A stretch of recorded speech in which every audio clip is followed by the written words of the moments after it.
జిల్లా వ్యాప్తంగా ఈదురు గాలులతో కూడిన వర్షం కురుస్తోంది. తుపాను ప్రభావంతో రైతులు అప్రమత్తమై వరి ధాన్యం కుప్పలను కవర్లు కప్పి కాపాడుకున్నారు.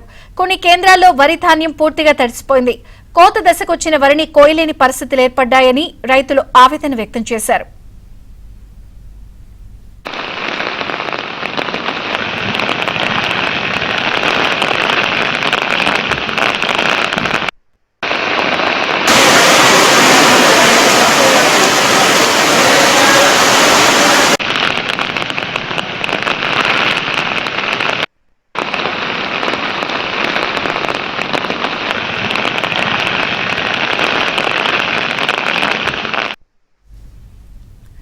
భారీ వర్షాలకు సిద్దిపేట జిల్లా చేర్యాల, కొమరవెల్లి, మద్దూరు, దూల్మిట్టలోని వ్యవసాయ కేంద్రాల్లో ఆరబోసిన ధాన్యం తడిసి ముద్దైంది.